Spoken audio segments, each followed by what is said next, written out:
edition of That CC Hockey. Sammi Silber here with Karl Alzner. Karl Alzner, one of my favorite. I met you when I was 9 at a season ticket. Oh, nice. Party. Real nice. So it's crazy sitting here with you now, and That's funny. I'm older and my voice is a little deeper, and That's amazing. And those are some good times. I love the season ticket holder events. Yeah, it's pretty cool to see the fan base grow over the years, because it started out as, they were half full, and now they're probably waitlisted. It's pretty neat to see. It's crazy, and they used to be at Six Flags yes. too, so you got to ride the rides and all that stuff. Oh my God, that's a dream right there. You go on one of the big rides, and you got to wait another 30 minutes to get back on it. And you could just go over and over and over again. So we would go maybe 30 minutes before the park would open. So we got to just destroy these rides. Oh, so much fun. Do you have a favorite one that you went on? I'm trying to remember the name of it. The Hulk or something like that? That one's crazy. Yeah, it just goes super fast. Yeah. Those are always my favorite rides. The ones that just, go top speed with not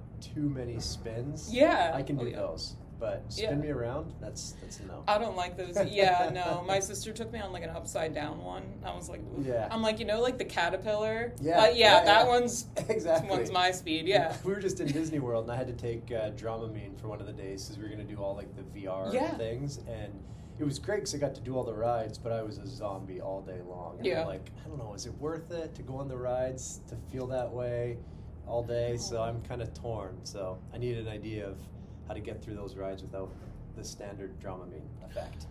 So if you got one, let me know. Headphones. If that works, sure, I'll do anything. I don't know. I was the kid who sat outside the ride and ate popcorn while my sister went on. Nice. That's funny. Yeah. Someone's got to hold the stuff. Someone's got to hold the stuff. There needs to be a jacket holder or a door opener. Mm-hmm. It's my forte.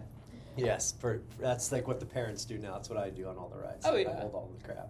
So let's go back to your younger days, though. Sure. What were your first impressions of Washington when you got here? Oh my goodness! So I've said this to a few people. I thought originally when I was drafted, I was drafted to Washington State Capitals. I had no idea that it was DC. I was in my bubble, and I knew the league pretty good, but I had no idea that this was this place. So that was a shock. And then coming here, the best way to describe it is I felt like I was on a movie set, everything was real and in front of me, but didn't feel that way, right? Seeing the Washington Monument, seeing the Capitol building, the White House, the drive to the rink down to Verizon Center at the time was just, it didn't get old. I was always so excited to kind of go down and see everything. So it felt very strange. My first restaurant that got swept by Secret Service was very, very cool. My first motorcade that I got stuck in was very cool. So overall, everything outside of hockey was interesting. And I think that's why we had a lot of friends and family that would always want to come and visit, because they thought the city was so neat and cool. And then the on-ice product was pretty darn good too. Yeah. So overall, it was fun. I enjoyed, all the moments here, and I think it's a sneaky good place to play. I don't think people realize how great it is until they actually come here and spend some time, and I'm hearing that more and more from other players around the league now. So getting a good reputation. Washington State. I know. Were you rain and that kind of stuff? Well, I was fired up because it's a 2.5 hour drive from my house. I'm this is sweet. I go home on the weekends, There we go. Yeah, perfect location. It would have been awesome. And so the teams that I thought I was going to get drafted by were either LA, Edmonton, or Washington, and I thought it was going to be LA or Edmonton. So I'm going to be on the West Coast no matter what. So this is going to be awesome. And then everything changed from there. There you go. Yeah, you get that 3-hour difference. Everything's great. Totally. And the weather is just great here too. Yeah. We're here during the good months of it, right? We are. Yeah. So when I get to leave in June, July, August, I don't really have to deal with that muggy heat, but the rest of it is fine. What we have right now has been great for me. We could trade places. Yeah, totally. that would be the idea. I was talking to Brendan Morrison. Yeah. And he told me that the Caps of back then, the young gun years, which you were a part of, it kind of felt like the greatest show on ice sometimes. Is that kind of how did it feel, like a sideshow kind of at times? It did. I was just explaining this to somebody. It's we, I think, had a bit of a reputation as being, almost like a country club, right? Where we would team had so much fun in everything that we did, on the ice, off the ice, away from the rink. It was everything was just like a little bit larger than life, you know. And we were led by Ovi, who he was that guy on the ice. He played the game with a flair that not really many other players were playing the game with. Everyone was scoring like crazy.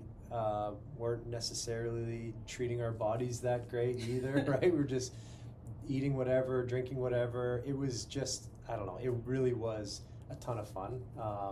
And the group of guys that we had was a really interesting mix of guys. Like, so Brendan Morrison, for example, he played in Vancouver while I was growing up. So he was one of my guys that I looked up to. Oh, no way. And yeah, so then to get a chance to be here with him, and then Sergei Fedorov as well. Like, these are two guys that they were very high on my list of players that I enjoyed watching.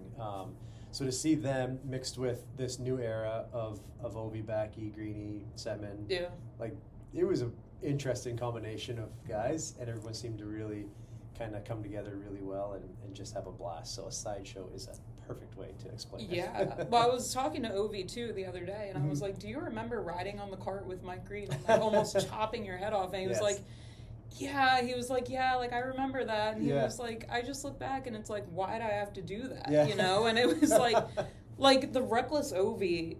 Was that a guy that you saw often? Like the little bit of a crazy kind of presence? Yeah, it was. I think and it's hard to say because we weren't really capturing all that footage. Sure, yeah. So maybe there were other guys that were doing things like that, but because he was such a big star, camera was on him a lot more. So we got to see some of these things that were happening. So that was him. I was trying to explain to someone, it's like, you expect the NHL to be a certain way, to have like this level of seriousness behind it and professionalism, and it does, but I think Ovi was good at really making you realize it's also fun. Oh yeah. And you should enjoy it. And so I think that was great for a guy like me who I would take my hockey and my preparation very seriously, and then to see him, not that he wasn't taking it seriously, but it was in a different way.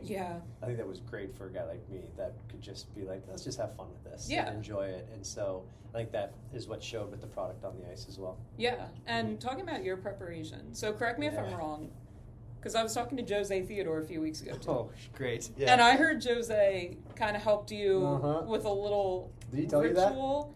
You that? Did he? So, no, he didn't exactly tell me about it, but growing up as a kid who I had my own little OCD adventures, I'll call them. Read about it and was kind of like inspired of like, okay, getting over my own stuff. So Joe was very helpful for me. So I had, everyone has their own preparation, stuff that they do to get ready for the game. And you do it, I did it mainly to make sure that I was in the right frame of mind for the game, right? If I was sitting here talking to you all the way leading up until I got ready for the game, I might forget about, the stuff that we're supposed to run out on the ice. What system are we playing? Who's my matchup tonight? What do they do? If I'm not fully focused, I'm going to forget that stuff, right? And so I did that as a way to really get in the zone. But at the same time, I was also trying to like tell myself that I'm more prepared than anybody else, and I'm going to be better than everybody else on the ice. And it was a lot of stuff that I would do. It would start with, of course, all the regular things like taping your stick, having your stall set up the right way. Then it would lead into me playing with this tape ball or reactionary ball off the wall for like 10 minutes. And then that would bleed into me doing these ladder drills by myself in the hallway and some jumping and explosive stuff. And then meetings and then more working out and soccer, all this stuff. And Joe came up to me the one day and he's like, you know what? I used to do all this stuff too when I first started. He's like, you should really try and figure out which things you can get rid of now so it doesn't become a burden on you later on. And I'm like, really? Like, I feel like it should just regular preparation. He's like, some of it's regular preparation and some of it that you're doing is too much. So figure out which things that you can get rid of. And I'm like, it's good advice. All right. So I got rid of the ladder that day. I stopped doing the ladder. I lessened the amount of time I spent throwing the ball at the wall. I left that for the goalies and really tweaked my pregame, and it was huge. It definitely took a load off, and I was able to focus more by focusing less. It was kind of a weird thing. No, and it made you, I mean, you were a staple here for so many years, but one of your main guys was John Carlson. Yeah. He was your roommate, too, if I'm not yes, mistaken. He was. Did you guys have some crazy roommate adventures over the... Yeah, well, we spent so much time together. It was constant, and it was tons of fun because we were 2 years apart, but only 1 year apart coming up here because of my late birthday. So we got to experience pretty much all the same stuff together at the same time, from different ends of the spectrum, right? John is that offensive, big talent. A little bit more of that he's American, a little bit more of that spotlight here, and I kind of got to somewhat ride, in the shadows of that a little bit, and so we got to experience the same thing at the same time, and we never had that relationship where, people say that they were brothers and they would be at each other's throats and fight each other all the time. We didn't have that. We were more of that, like, let's kind of go through this together. Like, what'd you feel here? How did you experience that? What happened in that play? Yeah. And we talk about it. It wasn't like, I'm mad at you for turning that puck over. Yeah. So we kind of got along really well in that sense. We were also very competitive with each other, on the ice and off the ice, whether it was playing ping pong or, any sort of shooting drill that we had. So it was a lot of fun. We did everything together, all the way up until he moved to Maryland in 2014 or something like that. Yeah. And then we all kind of started our families at the same time. Oh, yeah. So things changed then, but yeah, I was very fortunate to have someone that was similar in age, going through everything at the same time. And that's like, whether or not we hang out, once every 3 months now or once a year, to me at least, there'll always be that kind of initial friendship, initial bond. Yeah. Mm-hmm. So in the thick of your time in Washington, of course, the biggest thing is the Penguins rivalry. Yes. What was it like just being in the thick of that? Especially, I mean, before the team finally broke through, I think the year after you left, what was that like going up against that team that just, it seemed like they had your number every single time? Yeah. You know what? It was a lot of fun because so even before I was drafted, I would wake up every morning and check the stats of two players. There was Ovi and Sid, right? Yeah. I wanted to see what they were doing, goals, assists, what was happening. And then being drafted by the Caps and kind of being thrown into that, it was interesting, because now I'm directly a result of what both these players are going to be doing, right? Yeah. Hopefully on the positive for Ovi and hopefully on the negative for Sid. So It was kind of a fun thing to be a part of. It was nerve-wracking because my job was to try and shut down Crosby. Yeah. And that's not an easy job to do. And so I would always have, a good bit of nerves going into those games just because, one little mistake can end up in disaster. Yeah. But at the same time, I think it was the best rivalry in hockey for quite a few years. I was happy about it. I was frustrated that they were as good as they were at the same time that we were good, because if they wouldn't have been, I feel like we would have had, much more success than we ended up having. So, good and bad, fond memories to look back on, but extremely frustrating. Yeah. Was there one player that you were like, this guy is just a pain in the ass to face and I don't want to deal with him? Yeah, well, for sure Sid in that sense where he was just, I hated how strong he was on the puck. Yeah. A lot of players I could go in and battle them in the corner or a one-on-one and I could push them off the puck and, strip them of it and take it away. Mm-hmm. And I couldn't quite do that with him. I always tried and suck him into taking a penalty and he would never do that. Yeah. So he was very frustrating to me. And then the other one would probably be come as no surprise, but Brad Marchand. Yeah. Just because he is still so smart with his timing of things, He's really good with it. He is. He knows when to poke you and when not to poke you. I never thought of myself as a dirty player at all, but I would catch myself every now and then trying to throw an elbow up at him, and then after I'd just think to myself where did that come from? Yeah, that's not in me to do that, but you couldn't help it against him. So those would probably be my two guys I'd pick. Yeah, I've heard a lot about Matt Cook too. Yeah, prime Matt Cook was a Yes. had a mouth on him and a little bit of an attitude about Absolutely. And so Matt Cook played for the Canucks as well. So I similar to Brendan Morrison, where I had watched him play a little bit and, had a different view on him because he was any player that you watch growing up, you idolize to a certain extent, right? Whether or not you want to be like that player or you just know a lot about that player. And he was kind of that. So I didn't have that like ill will towards him where I thought he was this pest that I wanted to try and destroy out there. It was more like, oh, it's interesting to see what he's like up close, right? But yeah, he had some tendencies that you wanted to deal with. Oh no, for sure. Like I heard like, oh, this guy just like, I don't know. Like I won't stop talking when I'm on the ice, but I'm like 2 feet tall, and you could probably just be like, oh, that's a fly, like shoo, Absolutely, but, yes. There's lots of guys like that out there. So let's fast forward to your final year, 2017. Yep. Same ending we talked about. Yeah. What went into the decision of, okay, this is maybe my time to leave the team? Well, that would be a good question for the management. Yeah. Yeah, it was, so the season was going on and I could kind of see the writing on the wall that it was going to be tough with salary cap limitations and who was going to stick around. And, I was hoping because I had been here for a while and that, I'd have a chance to be here. Yeah. At the same time, we weren't winning and we thought we had great teams and it was kind of like, what's happening? What are we missing? Yeah. Something needs to change.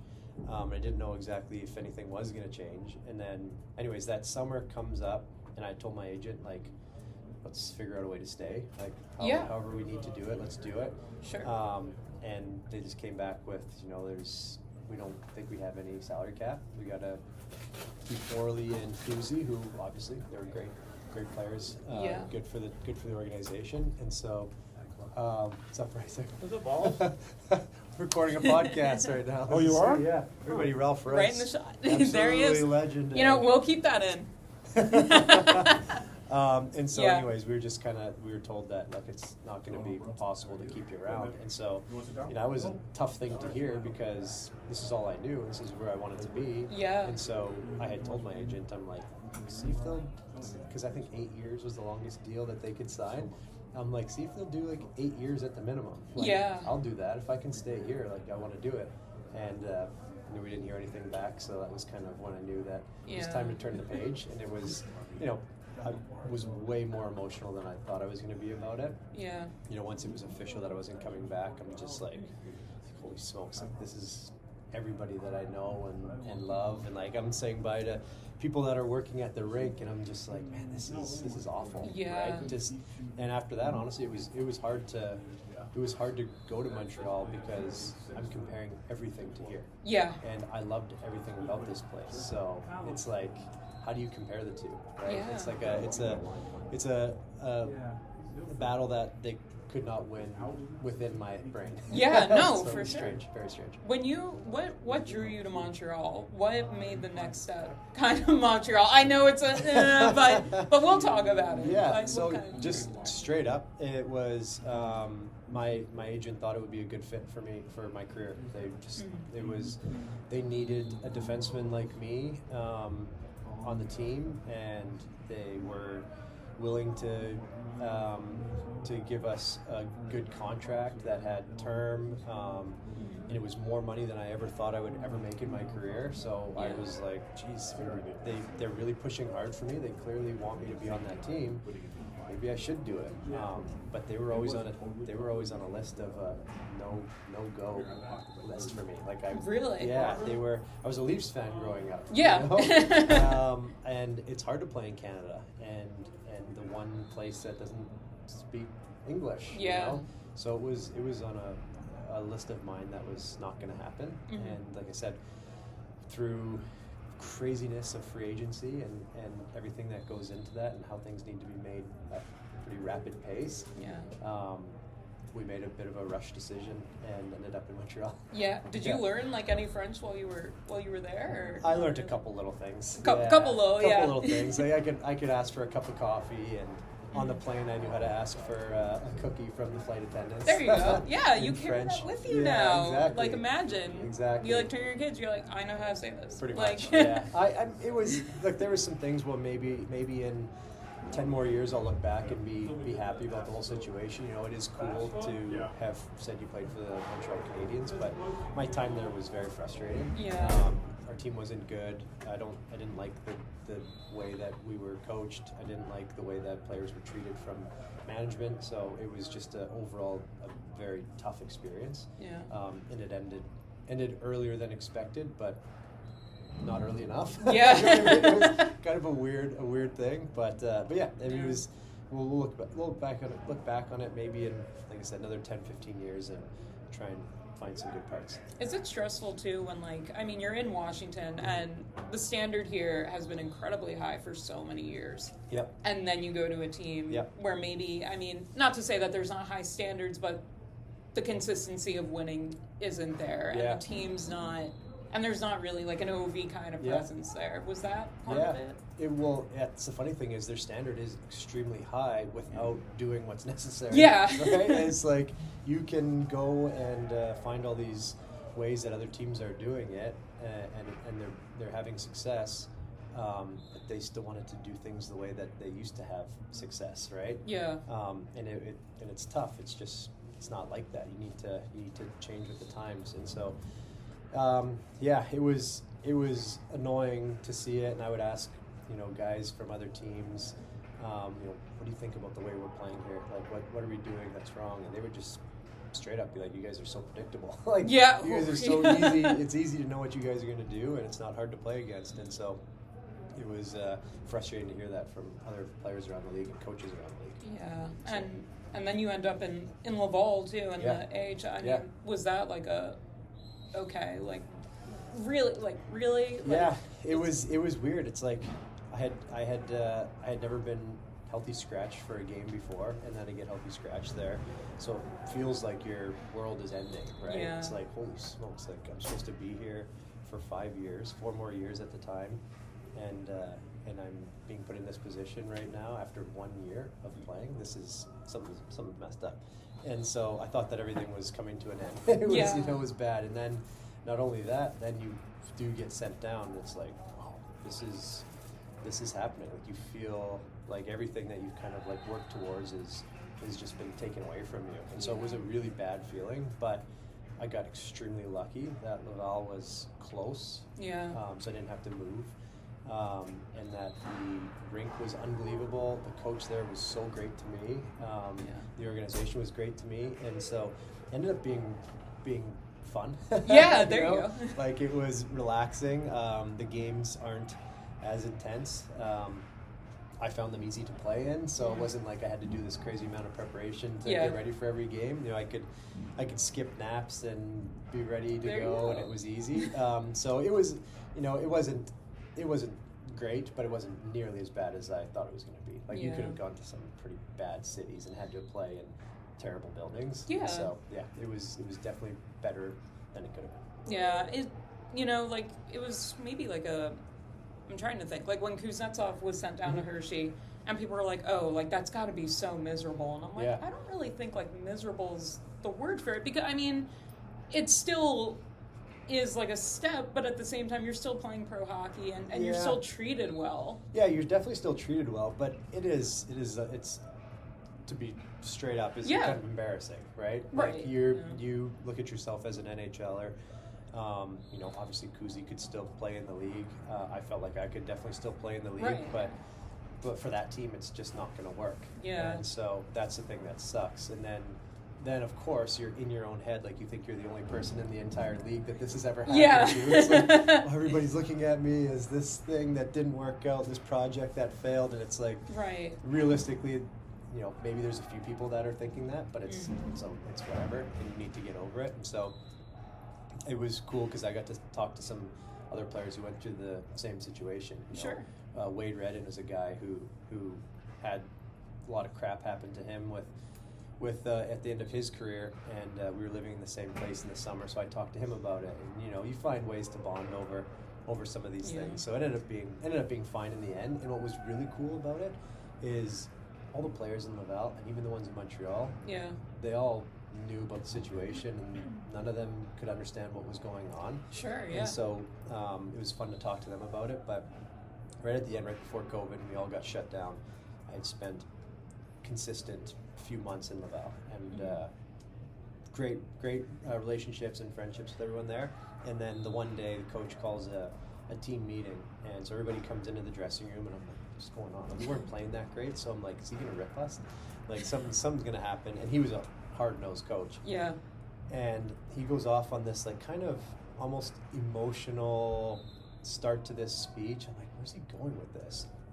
And then he kind of, like, takes a turn, and he's like, and you know, this one player that we all really love, and you know, it's been a battle, but this is very well deserved.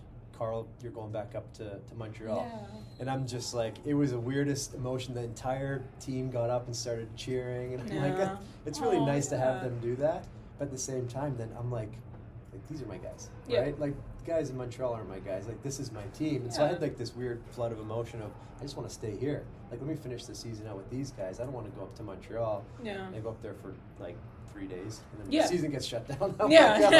This is kind of a weird thing that's happening. So it was just a extremely up and down time in my career and in my life. But yeah, it's cool to go through it because I can help other players. Yeah. If they ever go through that situation, now I can relate to them.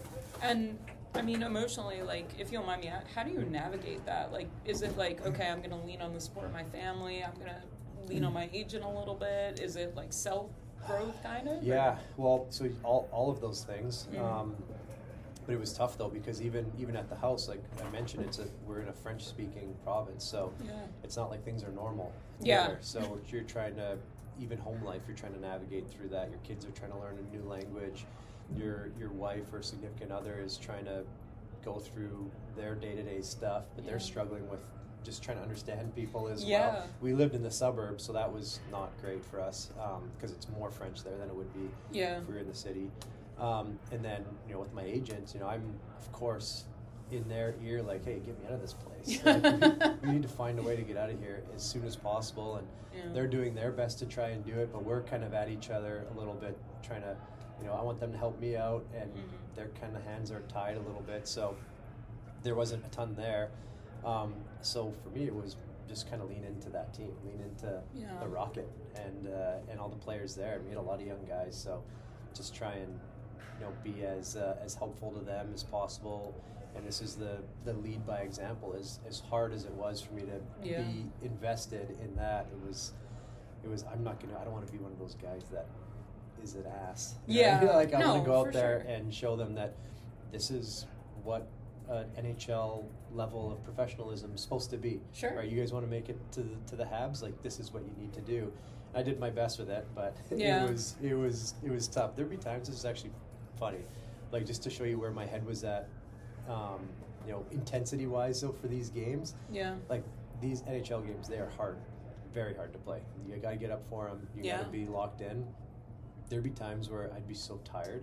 These Laval games, 'cause I had to drive an hour to an hour and 15 there before every game. So pregame skates, I'm an hour and 15 to the rink for pregame skate, an hour and 15 back, you know, hang out for an hour and a half, and then back in the car, right? So it was a lot going on. I'd get to the rink, I'd go in the bathroom stall, and I'd set a timer on my phone, and I'd close my eyes for like 10 or 15 minutes, take a quick nap in the bathroom stall at the rink before the game. Oh my God. And then wake up for meeting and then go out and play. It was just a weird time all around. But, you know, I was able to get through it just because, you know, I knew how to play the game at that point, so it was a little bit easier. Yeah. And then, so we won't linger on it. And then the buyout happens. Yeah. Is that kind of like an okay, like, the ride is over kind of thing? I mean, especially with the AHL and all that, it can't really help your case either. Exactly. Well, and so that's the thing that was frustrating. It's like, if you, in my opinion, and I think it's pretty standard, if you have a player that you don't really want on the team anymore, you should build them up as much as possible in order to get rid of them. Yeah. You're right? You want someone else to take on that. Yeah, sure. Don't crush them and then see if anyone will take them, right? And unfortunately, that's what had happened to me. And I wanted this buyout to happen so bad, and I was so worried that it wasn't going to happen for another year. I had to go spend another season there. And so the buyout happened, and I was so relieved to finally just be done with it. Yeah. That I was, part of me was like, do I want to come back and play, or should I just kind of ride off into the sunset? I didn't really know what to do. Yeah. And then we decided, okay, we'll start looking for something. But this was the bubble year, or this was that weird season where teams could only have so many players. Yeah. Right? They couldn't have a ton of extra guys at training camp as well. So it's not like I could come back to here and compete with 7-8 other players for maybe the 7th defenseman job. Yeah. They knew that they had these 3 draft picks that were going to come to camp, and that was it. Yeah. So it wasn't there was just very little opportunity. Yeah. And also, I don't think that many teams knew that I was still interested in playing. Sure. And that was a little bit of an issue that I talked with my agent at the time. Yeah. Like, you need to put the word out there that I do want to come back and play. And I think by the time that they really started doing that, it was too little too late. Yeah. And so my opportunities weren't really there. And then I kind of tossed around the idea of going to Europe. Looking back, I probably should have done it just for a year. But then this is when life started happening, where I'm just like, you know what? I kind of want my kids to be able to just stay in one place. I don't want to move around from place to place. So the buyout happened. So super happy. Wanted to play again. Didn't really have a good opportunity that bubble year. And then after that, I was just kind of like, you know what? I'm good. Yeah. Moved back here, and then 2 weeks after I moved back here, I got an offer to go and play again. And I'm just like, yeah. I kind of committed to not playing and start my real life. And so we just decided that's enough. Let's pack it in. Yeah. So it was interesting. So what brought you back to Washington? What made you want to come back here? Yeah, well, there's a few things. I love it here. A lot of really great memories. B, I think that there's tons of opportunity outside of hockey, right? The Caps have a really good, positive name in this community here, and hockey needs to be grown, continue to be grown here. Yeah. And there's only so many retired NHL guys in the area, and a lot of them were from, a different era that I was from. My era was a pretty exciting time here, and I think really started to grow the game while we were playing, and still happening. And so I figured I'd be able to come and help with that. And so it made more sense to be here and do it than back home in Western Canada, where I'm competing with Hall of Famers. Sure. So that was part of the reason. So help out with the team a little bit more on the media side. Yeah. Their Learn to Play program, so all the young kids that are just kind of starting. Yeah. And then a little bit with the alumni program. So Gotcha. That was kind of the whole reason for coming back here. There you go. Well, all roads lead back here. Yes, they do. I mean, so do you ever play anymore? I mean, my beer league, we need subs. Yes, I do. So, yeah. It's funny you say that, because I feel like I do that. I'm always recruiting. So I play every Sunday. We got a good team that we compete. We've had some heartbreak. We've had some success, but it's been tons of fun. So I try and stay in so hockey shape. That's huge. Hockey's it's a tough sport to be ready. Your conditioning is not just going out for a run. It's different type of conditioning. So I try and stay sharp just in case they ever need me to come out here with the Caps and the injured guys. Right? They need a player to go out there and snap the puck around. That I could do it. So that's pretty much the extent of my hockey playing. I go out there and skate with my kids, but they use those little blue, lightweight pucks. Yeah. Oh, I like those ones. They're great for your shot, but they're so frustrating when you switch back to a heavy puck. They are. I feel like I can't stick handle anymore, and I already sucked at stick handling. So so keep messing with my head. It's hard, but I do play a little bit. I've always looked forward to playing in a beer league. Ever since the day I started playing even junior hockey, I'm like, I cannot wait to play in a beer league when I'm older.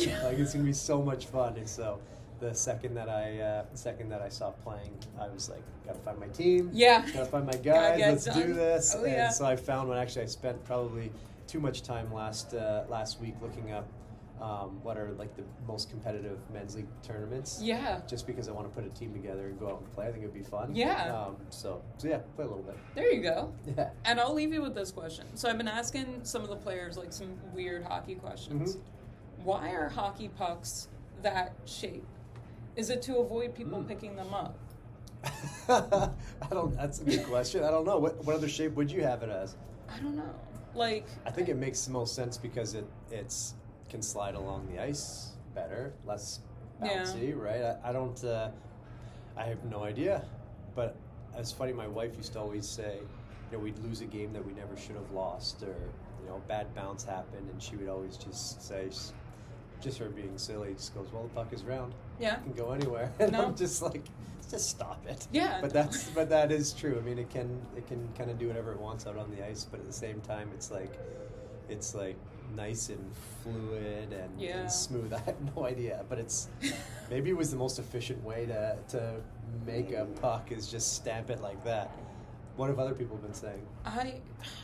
They just kind of look at me like, is this girl, like, okay? Like, is she good? Like, that's all we know. I don't know. Why would it be any other shape, right? Yeah, I don't know. I'm really good at putting it in my own net. Like, I've done that really well. Oh, yeah. So have I. I'm great at it. So Rich Fairbanks, one of the owners of the team, he came up to me the one year, I think the second or third year, and he challenged me. He's like, let's take a stat this year. Says, let's see how many pucks you put into the other team's net versus how many you put into your own net. And I'm like, oh, is it that bad? Like, am I deflecting too many in? He's like, well, I've seen you deflect a few into your own net. I'm like, the puck is round. Yeah, it's gonna happen. Puck is round. It's not like a square. Like, yeah. It's pretty funny. I had one teammate the other day, because I'm in goal, and a rebound like went off my pad. Yeah. And then they scored, and he's like, you really have to cover that. And I'm like, how would you like me to, like, do you want me to, like, use the force and, like, suck it back in? Like, yeah, exactly. Oh, man. Yeah. No, it's a fun sport. It is. It makes weird bounces, but it's good. But thank you so much for joining us. My pleasure. And the 50th anniversary has been awesome, so excited to see more with that. But we'll catch you next time, and thanks so much.